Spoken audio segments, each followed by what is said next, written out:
Today's video is sponsored by BetterHelp.com, and I've been with them for a long time. BetterHelp is an online platform where we found that you can effectively communicate with your therapist. Now, you begin by filling out a questionnaire, and then you'll be matched with a therapist within a couple of days. And if that match isn't ideal for you, you can certainly make an adjustment there. Now, you're going to be encouraged to journal, and also they have the availability for group therapy on a wide array of topics, and I really like that. So as the need exists, go ahead and take the necessary steps to get the help that you need. And just know that BetterHelp has a 4.5 rating on Trustpilot, so it indeed is a platform you can trust. There's a link below the video that will take you there.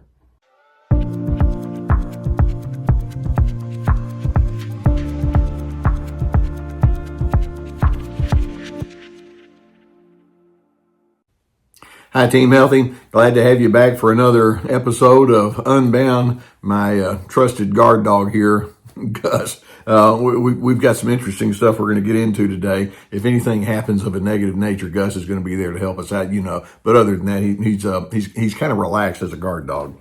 Anyway.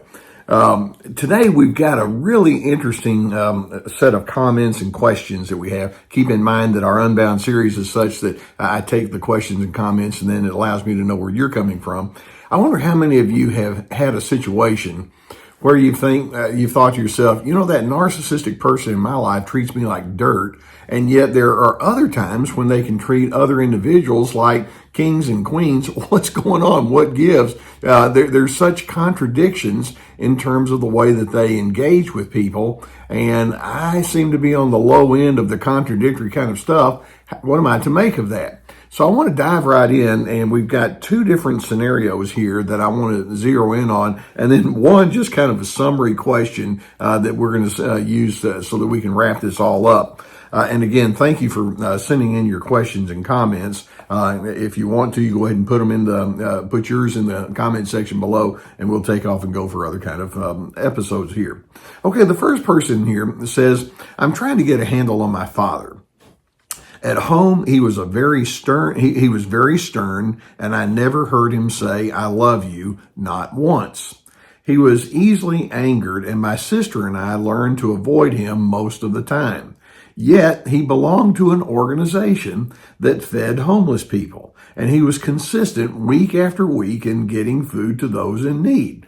That's a real nice thing. How can someone who can't love his own son and daughter be so helpful in community service?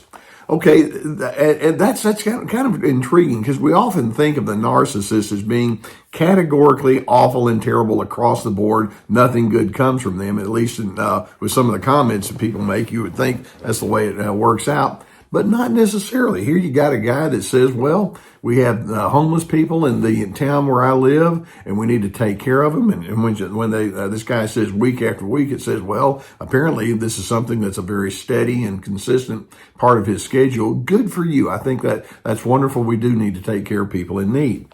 Why, though, is there kindness and goodness applied to people here, and yet on the home front, there was no I love you, there was anger, there was sternness, and everything just had to be a fixed kind of way, or else it was curtains for you. One of the things that you may have heard me say, or a term that I like to use, is the term imperative thinking. Narcissists are famously known for using imperative thinking. You have to, you must, you've got to, you're supposed to. They very clearly apply that towards other individuals. When this person says he was very stern, I thought it was strict, but he was very stern at home. There's a certain way things have to be. A lot of times they apply that imperative thinking to themselves. Okay. When I'm in public, I have to be a certain way. I have to have a certain image, and I want to have a certain look, and there are things that you're supposed to do. And so he's applying his imperative thinking to public duty. And so you ask, well, what about your duty as a parent? Now, obviously, this person's an adult now. All those years, did you not feel the duty to treat your own children with the same kind regard that you might treat these homeless people? Now, there's one really, really large difference between his kindness towards the people on the street versus his lack of kindness in the home. And that is, people on the street didn't see what he looked like every morning when he woke up. And they didn't have breakfast with him, and they didn't have to share a schedule with him. They didn't have to watch how he managed his habits or did his work. When you're a son and daughter, in other words, you're in that tight inner circle, you get to see the whole package. And with narcissists, it's very hard to sustain goodness over a long period of time. It's like, well, I've got an hour, let's say, on a Saturday where I'm going to be with these people who don't really know me, and I can keep up an image pretty well with that. In fact, I kind of like what it does for my reputation. And so it's kind of sad to say that even when something good is happening, and make no mistake, I'm assuming the homeless people walk away with a little fuller tummies because of this guy's contribution. Thank you very much. But on an emotional and personal level, it's like I don't have to invest myself in that long-term, long-standing kind of way in the same way as I would with my own family members. And so what we have here is a great disparity in terms of personal vulnerability. You don't have to invest in somebody when it's an occasional here and there in the same way that you do on a day-in, day-out basis like that. And so narcissists can be very good at giving some cover so they can come back and say, see how nice I am. Okay, we have another scenario. This person says, my ex-wife was easily the meanest woman in town. Not a very good description. People I have known a long time would confide that they didn't want to socialize because even though they liked me, she was cold and disinterested. Yet she treated her elderly parents as if they were saints. That's an interesting kind of thing. Before each of her parents died, she was attentive, cooked meals, although she didn't cook meals for me or our kids. She'd take them to doctor's appointments, etc. That tells me she knows, and here's the interesting part. That tells me she knows how to be kind, but was very selective about it. Is this common? And the answer is yes.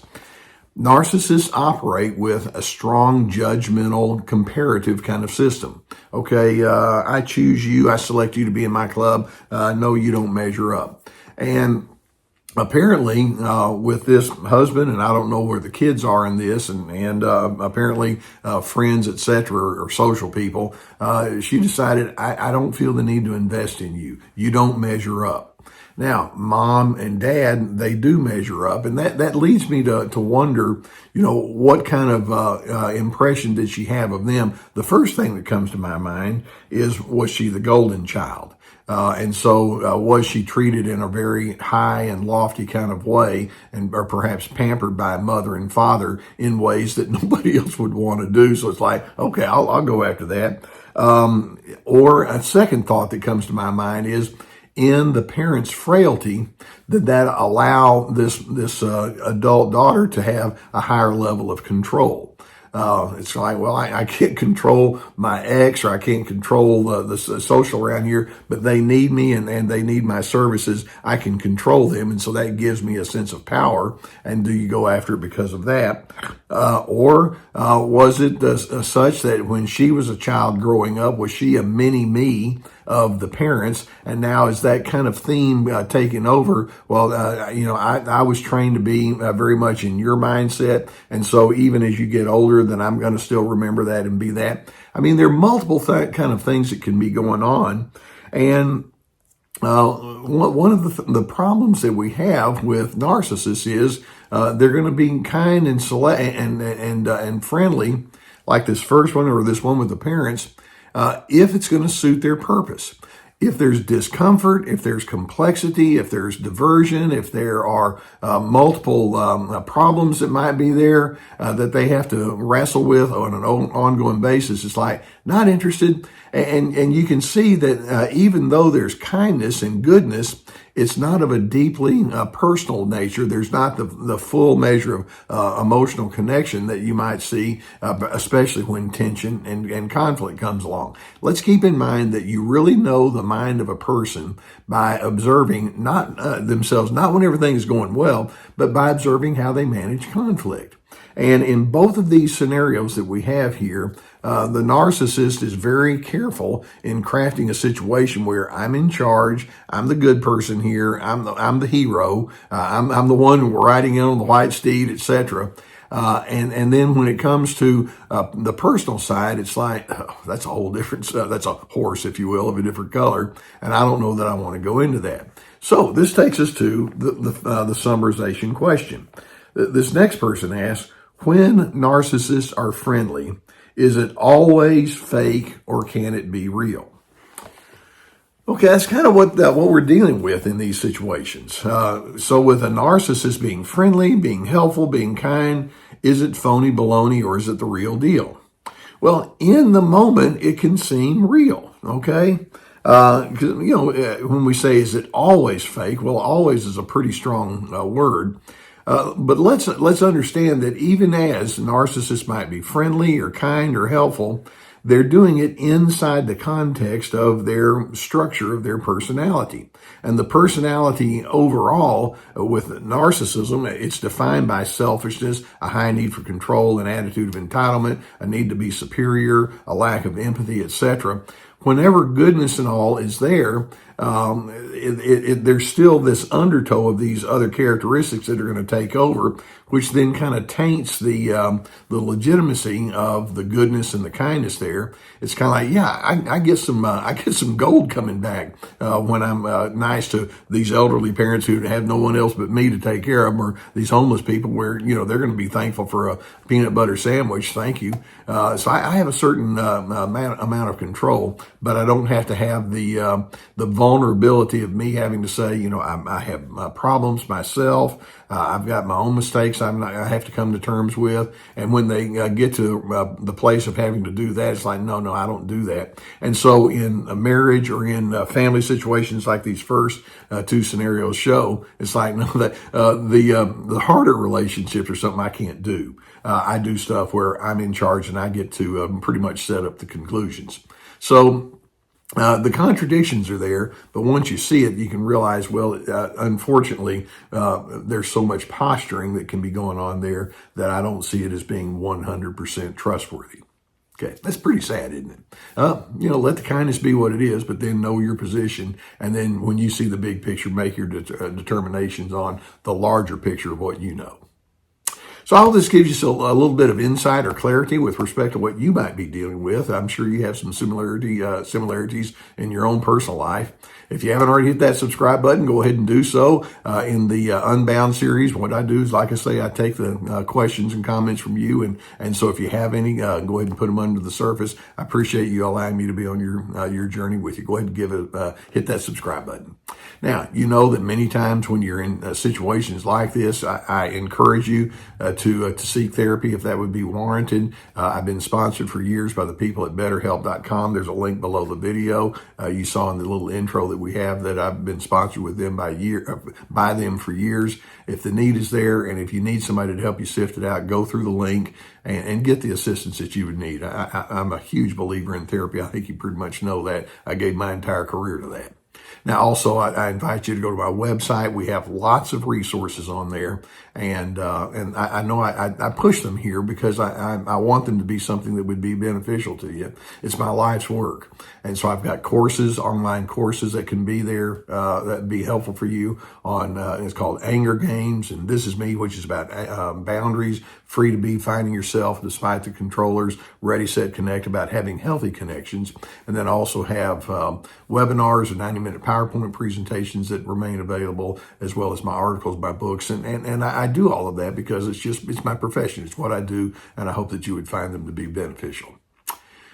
Guys, I know that it can be baffling when you see goodness coming from the narcissist and you think, where's my fair share of that? And the answer is you're too close. And when you get up close and personal with them, then you really see what the full self is like.